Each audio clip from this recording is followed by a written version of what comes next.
சிவகார்த்திகேயன், விஜய், தனுஷ் இப்படி வந்து இந்த இந்த இந்த 3 கார்டையும் திரும்ப திரும்ப இந்த இப்படியே தான் உருட்டிக்கிட்டே இருப்பாங்க பொழுது. இந்த 3 கார்டையும் வச்சு ஒரு மேஜிக் பண்ணிக்கிட்டே இருப்பாங்க பொழுது. இந்த 3 கார்டையும் வச்சு ஒரு கான்ட்ரோவர்சி செஞ்சுக்கிட்டே இருப்பாங்க பொழுது. வேற வேற யாருன்னா பெரிய ஹீரோக்கள் யார் இருக்காங்க வந்து கன்டென்ட் கிடைக்கிறதுக்கு வந்து இல்லது ஏதாவது சோஷியல் மீடியாவில் என்ன விவாத பொருளாக இருக்குது வந்து திரும்ப திரும்ப அதுதான் வந்து நான் சொல்லுது. அதுவும் குறிப்பாக பார்த்தீங்கன்னா அந்த சிவகார்த்திகேயன் விஜய் என்னைக்கு துப்பாக்கியை கையில் கொடுத்தாரோ ஏதோ அவருடைய என்ன சொல்கிறது ஒரு ஒரு என்ன சொல்ற ஒரு ஒரு அரசவையினுடைய வால் ஒன்று இருக்கு இல்லைங்களா, அதையே எடுத்து கையில் கொடுத்துட்டு சிவா நீங்கள் கிளம்பி வாங்க, என் இடத்த உங்களுக்கு தான், ஜனநாயகன் படம் முடிஞ்ச உடனே அடுத்து நீங்கள் தான் தளபதி, அடுத்து நீங்கள் என் இடத்த நீங்கள் தான் பிடிக்கிறீங்க, உங்களுக்கு 220 கோடி சம்பளம் அப்படின்னு அந்த ரேஞ்சில் வந்து போட்டு வெளுன்னு வெளுக்கிறாங்க. இது விஜய்க்கும் தெரியும், சிவகார்த்திகேயன் தெரியும்.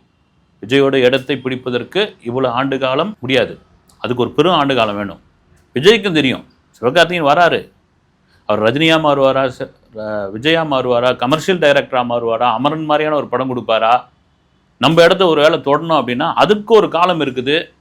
அது அந்த காலத்துக்கு தொடர்றதுக்கு அவர் எவ்வளோ கான்ட்ரவர்சி சந்திக்கணும், அவரை எவ்வளோ முதுகில் மறுபடியும் குத்துவாங்க, அவரை எவ்வளோ சீண்டுவாங்க.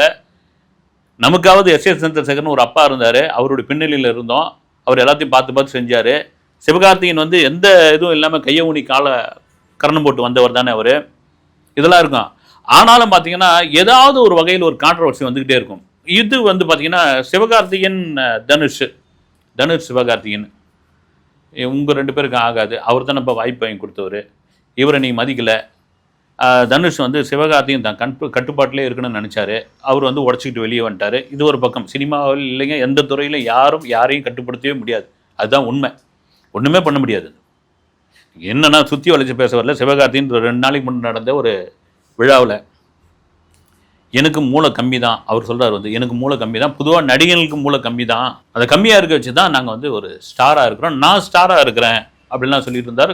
ஆரம்பிச்சிட்டாரியா கான்ட்ரவர்சியை போட்டாச்சு. ஏன்னா இங்கே வந்திருந்தவங்கலாம் வந்து என்னை விட வந்து அறிவாளிங்க, என்னை விட மூளை ஜாஸ்தி உள்ளவங்க, நான் கம்மியாக இருக்கிறதுனால தான் இன்றைக்கி வந்து ஒரு திரைப்பட நடிகராக இருக்கிறேன், ஒரு ஸ்டார் வேல்யூவில் இருக்கிறேன்.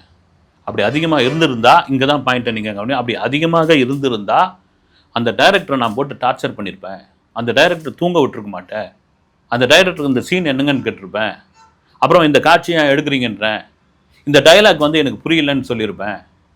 ஆனால் நான் வந்து இயக்குனருக்கான ஒரு நடிகர் வந்து, அது காரணம் என்னென்னா என் அறிவு என் மூளை கம்மியாக இருக்கிறது அப்படின்னு.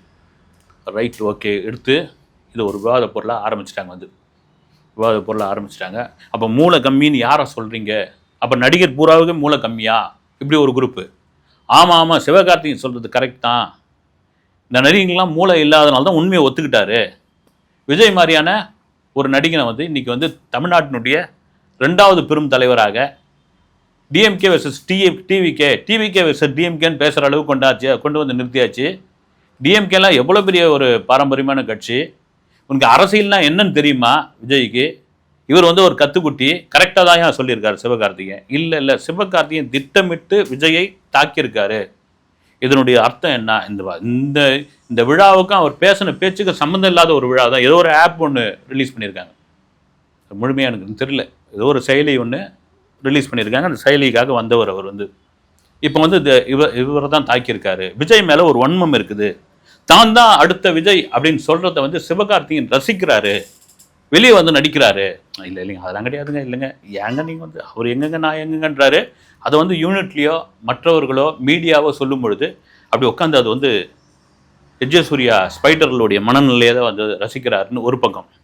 இன்னொரு பக்கம் வந்து இந்த சென்னை பரங்கிமலை ஜோதி தேட்டரில் ஜனநாயகன் அந்த படத்தினுடைய கட் அவுட்டுக்கு மேலே பராசக்தியுடைய கட் அவுட்டு வைக்க சொன்னதே வந்து சிவகார்த்திகேயன் தான்.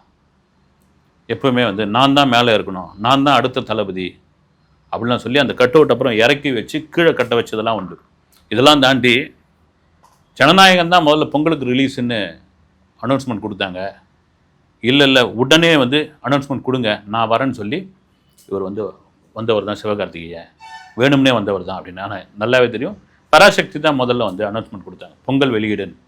அதன் பிறகு தான் ஜனநாயகன் வந்தது. அதுக்கப்புறம் வந்து அவங்க 9ஆம் தேதி வராங்களா, நாங்கள் 14ஆம் தேதி வரோம், இதை விட என்ன வேணும் வந்து விஜய் படத்துக்குலாம் பார்த்தீங்கன்னா 2 நாள்லேயே கலெக்ஷன் அள்ளிடுவாங்க வேற லெவலில். இப்படியா வந்து எது பேசினாலும் ஒருத்தர் தாக்கறதுன்னு ஒன்று இருக்குங்களா?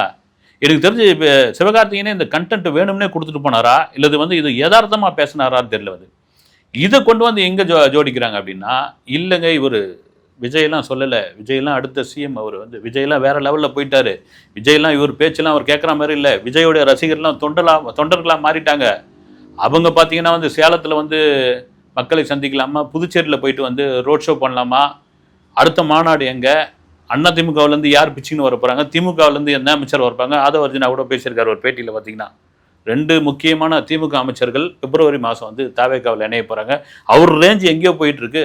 சிவகார்த்திகேயன் பேசுறதுலாம் வந்து விஜய் கேட்குற நிலைமையில் இல்லை. அவங்க தொண்டர்களும் அவர் ரசிகர்களும் வந்து அதை வந்து ஐ டோன்ட் கேர்ன்ற அளவுக்கு தூக்கி வெளியே போட்டுக்கிட்டு இருக்காங்க. தனுஷை தான் இவர் தாக்கிக்கிட்டே இருக்காரு. தனுஷ் வந்து எஸ்கேவை நல்ல பலமாக நோண்டி விட்டாருங்க, அந்த வலி தாங்க முடியாத அப்படி பண்ணிட்டு இருக்காரு அப்படின்னு. ஏன்னா தனுஷ் தான் வந்து அவர் அடிப்படையில் அவர் வந்து டைரக்டர் உண்டு. ரஜினி படத்தை டைரக்ட் பண்ண போகிறாருன்னாங்க, அப்புறம் ரஜினிக்கு கதை வச்சுங்கிறாருன்னாங்க, அப்புறம் ஒரு வழியாக அவர் பாட்டு இருக்கிற லைனப்பில் அவர் பாட்டு நடிச்சிட்டு இருக்காரு. அவர் டைரக்ஷன் உண்மையிலே பிரமாதமாக வரும். அதை நிரூபித்த ஒருத்தரும் கூட. அவருக்கு இன்னும் தனுஷுக்கு வந்து தான் அப்பா மாதிரி டைரக்டர் ஆகணும் தான் பெரிய ஆசை வந்து. இப்போ இதை தான் அதே போல் தனுஷ் வந்து ஒரு செட்டுக்குள்ளே போயிட்டு ஒரு ஒரு படப்பிடிப்பில் இருந்தால் 1008 கேள்வி கேட்பார். ஆனால் படம் நல்ல ஒவ்வொருத்தருடைய ஹீரோடைய குணம் இல்லைங்களா? இப்போ விஜய்லாம் ஒரு முறை கேட்டார்னா அடுத்த முறை வந்து டைரக்டர் எந்த தொந்தரவும் பண்ண மாட்டார், மார்க் பண்ண இடத்துல தான் போய் நிற்பாருன்னு வந்து.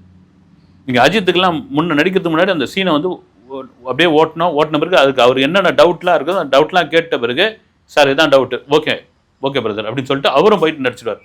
ஆனால் தனுஷுக்கு என்னன்னா அடிப்படையில் அவரும் வந்து ஒரு கிரியேட்டராக இருக்கிறதுனால இதெல்லாம் என்னன்னு கேட்பார் வந்து.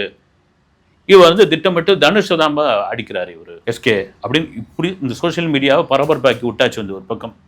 இன்னொரு பக்கம் என்னன்னா, தனுஷ் வந்து உண்மையிலே ஒரு கிரியேட்டர் தான். அதே சமயத்தில் சில மிஸ் பண்ண வாய்ப்புகள்லாம் இருக்குது பாருங்க, இதெல்லாம் விட்டுட்டுமே நாம் அப்படின்னு சொல்லி வருத்தப்பட்டவரும் கூட உண்டு. ஒன்றில் இந்த D55 படம் ராஜ்குமார் பெரியசாமி, அமரன் படத்தை பார்த்துட்டு ராஜ்குமார் பெரியசாமி டைரக்ஷனில் நடிக்கணும்னு அத்தனை பேரும். ஏன்னா அதுக்கு முன்னாடி ரங்குன்னு ஒரு படம் எடுத்தார், அந்த படமே பிரமாதமாக இருக்கும். கௌதம் ராம் கார்த்திக், இப்போ ராம் செத்துட்டார் அதனால சொல்கிறேன், கௌதம் ராம் கார்த்திக் நடித்த படம். அந்த படம் ஒரு சமயம் அவர் நடிச்சனால தான் அது எடுப்படாமல் போச்சான்னு தெரியல. அந்த நேரத்தில் அந்த படம் பிரமாதமான படம், அப்போ யாருமே கண்டுக்கல. அமரன் வந்த பிறகு நிறைய பேர் வந்து ராஜ்குமார் பெரியசாமி கதை சொல்ல ஹீரோக்கள் கேட்டப்போ தனுஷ் போயிட்டு ஒரு டோக்கனை போட்டு முடிவு பண்ணிட்டாரு. அன்புச்செழியன் தான் அந்த படத்துடைய தயாரிப்பாளர். இதெல்லாம் ப்ராசஸிங்கில் இருந்தபோது இப்போ எங்கே வந்து சிக்கல்னா, இந்த படம் வந்து ட்ராப் ஆகுமா, இந்த படம் வந்து நிறுவனம் மாறுமா அப்படின்ற ஒரு என்னன்னா, இந்த படத்தில் சாய் பல்லவி தான் கதாநாயகி. இதில் ஒரு முக்கியமான கேரக்டரில் மம்முட்டி நடிக்கணும். ஒரு பட்ஜெட் அன்புச்செழியன் ஃபைனான்சியர் அன்புச்செழியன் போட்டு கொடுத்துட்டாரு. இப்போ இதில் கொண்டு வந்து ராஜ்குமார் பெரியசாமி, சார் இந்த கேரக்டர் மம்முட்டி கண்டிப்பாக நடித்தாதான் உண்டு, அவ்வளோ ஒரு ஸ்ட்ராங்கான கேரக்டர் அப்படின்போது போய் கதையெல்லாம் சொல்லியாச்சு. கேரளாவில் போயிட்டு அவர் ஓகே பண்ணியாச்சு. 15 கோடி சம்பளம் கட்டிருக்காரு மம்முட்டி. அந்த 15 கோடி கொடுத்துட்டா எனக்கு பட்ஜெட்டில் பெரிய அளவில் இடிக்குது, நீங்கள் மம்முட்டி இல்லாமல் படம் எடுங்கன்னா, மம்முட்டி இல்லாமல் என்னால் படம் எடுக்க முடியாது. டைரக்டர் ஒரு பக்கம் நிற்கிறார் வந்து. தனுஷ் எதுவும் சொல்ல முடியல, அவர் அடுத்தடுத்த படங்களில் இருக்கார். இப்போ வந்து இவர் வந்து அன்புச்செழியன் இந்த படத்தை கைவிடுவாரா, இல்லை ராஜ்கமல் ஃபிலிம்ஸ் இந்த படத்தை தயாரிக்குமா அப்படின்ற மாதிரியான ஒரு விஷயம் போகும். எனக்கு தெரிஞ்சு ராஜ்கமல் ஃபிலிம்ஸ் தயாரிக்கிறதுக்கான வாய்ப்பு இருக்குது. ஒருவேளை இந்த படம் ட்ராப் ஆகிட்டா தனுஷோடைய மனநிலை எப்படி இருக்கும் அப்படின்னா, எனக்கு சொல்கிறதுக்கான காரணம் என்ன, ஒரு சில வருடங்களுக்கு முன்னாடி கருப்பண்ணியப்பன் டைரக்ஷனில் தனுஷ் நடிக்கிற மாதிரி இருந்த ஒரு படம் வந்து அசோகமித்ரன், டைட்டில் எவ்வளோ பிரமாதமாக இருக்குது. இந்த கதையெல்லாம் கேட்டுட்டு பிரமாதமான ஒரு கதை, கருப்பண்ணியப்பன் கதை சொல்லி அசத்தக்கூடிய ஒரு நபர் வந்து அந்த படத்துக்கு இன்விடேஷன் அடித்து பூஜைலாம் போட்டு பிரமாண்டமாக நடந்து கடைசியில் அந்த படம் அப்படியே ட்ராப் ஆகி போச்சு. அந்த படத்துக்கு ஸ்கிரிப்டெல்லாம் கூட ரெடி பண்ணி வச்சுருந்தார்.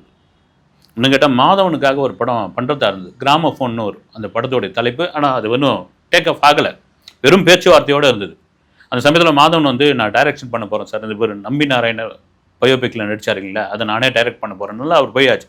ஆனால் தனுஷ் படம் வந்து அசோகமித்ரன் டைட்டில் வச்சு அதை இன்விடேஷன் அடித்து, அந்த படத்தினுடைய ப்ரொடியூசர் யாருன்னா சேலம் சந்திரசேகர், கஞ்சினி படத்துடைய தயாரிப்பாளர். அதனால் அவருக்கு வந்து பயங்கரமான ஃபைனான்சியல் ப்ராப்ளம் இருந்தது. கஜினி நல்லா ஓடிச்சு, என்ன காரணம்னு தெரியல, அவர் பயங்கரமாக சிரமப்பட்டாருங்க அந்த படத்துக்காக. சேலத்தில் வந்து பருப்பு வியாபாரி, அவர் வந்து மொத்த வியாபாரி. அதில் சம்பாரித்த காசு ஒரு படம் ஹிட்டாகி அந்த ஹிட்டான அந்த படத்திற்கான காசு சரியாக வராமல் அதனுடைய வியாபாரம் இதெல்லாம் நமக்கு ஒன்றும் முழுசாக தெரியல. ஒரு நல்ல ஒரு ப்ரொடியூசர் வந்து, ஏன்னா ப்ரொடியூசர் நல்லா இருந்தால் தான் இங்கே வந்து சினிமாவே நல்லா இருக்கும். இவர் சிக்கலில் இருக்காருன்னு தனுஷ் வந்து போயிட்டார் வந்து ஏன் நம்மளே இப்போ தான் அப்படி வந்துகிட்டு இருக்கோம். ஒரு சிக்கலான ப்ரொடியூசர் ஒரு சிக்கலான படத்தில் போயிட்டு நம்ம போயிட்டு மாட்டிக்கிட்டோம்னா என்ன ஆகும்னு அவ்வளோ ஒரு அற்புதமான கதையாக அதை பல பேர்கிட்ட சொல்லியும் ஆதங்கப்பட்டிருக்காரு தனுஷ். அசோகமித்திரன் கதையில் வந்து அதுக்கப்புறம் தனியாக கதை கேட்டபோது கருப்பணி கொடுக்கலன்ற மாதிரியான ஒரு தகவல் இருந்தது. பண்ணுறதா தான் நான் பண்ணுறேன் சார், கதையாக நான் கொடுக்க மாட்டேன் அப்படின்னு. இதெல்லாம் விட முக்கியமான ஒரு விஷயம் வந்து அருண் மாதேஸ்வரன் டைரக்ஷனில் இளையராஜாவுடைய பயோபிக். அது என்னப்பா ஆச்சு அப்படின்னாங்க. ஆளாளுக்கு ஒரு விஷயம் சொல்லிகிட்டு இருக்காங்க. வந்து திடீர்னு வந்து தனுஷை வந்து இதை ஓசியில் நடிக்க சொன்னாங்க அப்படின்னு, இல்லை வந்து இனி போய் ஒவ்வொரு ஷார்ட்டாக எனக்கு எடுத்துன்னு வந்து காமி அப்படின்னு சொல்லி அவர் பேரை சொல்லாமா என்னன்னு தெரியல, இசையரசர் அவர் வந்து சொன்னதாக ஒரு தகவல். அப்புறம் வந்து இதை வந்து ஸ்கிரிப்டில் நிறைய தலையீடு பண்ணி நான் இப்படிலாம் இல்லையா சின்ன வயசில், நீங்கள் என்ன எப்படிலாம் எழுதி வச்சிருக்கீங்கன்னு சொல்லி அதில் அந்த டைரக்டர் அருண் மாதேஸ்வரன் ரொம்ப டென்ஷன் ஆகி அது அப்படியே வந்து கடப்பில் போடப்பட்டாங்க. இதை கூட ரொம்ப வருத்தப்பட்டாராம் தனுஷ். வந்து நான் அவருடைய பெரிய ரசிகன். நான் எங்கள் ஊருக்காரர் வேறு, பக்கத்து ஊருக்காரர். அப்படியாப்பட்டவர் பண்ணையபுரமும் கஸ்தூராஜாவூரும் பக்கத்து ஊர். அதில் நடிக்க முடியாமல் போச்சு அப்படின்னு அவர் ஒரு பக்கம் இப்படி போயிட்டு இருக்கும்பொழுது இந்த ஆட்டத்தை வந்து இந்த ஆடுபுலி ஆட்டத்தில் தனுஷ், சிவகார்த்திகேயன், விஜய் இதை வச்சு ஆடிக்கிட்டு இருக்காங்க. அப்படின்போது சிவகார்த்திகேயன் வேணும்னே இந்த கண்டென்ட் கொடுக்குறாரா இல்லது வந்து அந்த மேடைக்காக பேசுகிறாரா அப்படின்ட்டு தெரியல. யாமரியன் பராம்பரமே என்ற மாதிரி இன்னும் பராசக்தி நெருங்க நிறைய கண்டென்ட் கொடுப்பாருன்னு நினைக்கிறேன். அந்த கண்டென்ட் தனுஷ் விஜய் சம்மந்தமான ஒரு கண்டென்ட்டாக பேசப்படும்னு நான் நினைக்கிறேன். உண்மையிலே சரியான புத்திசாலிங்க சிவகார்த்திகேயன், அதில் மாற்று கருத்து இல்லவே இல்லை. அடுத்த வீடியோவில் சந்திக்கிறேன். நன்றி.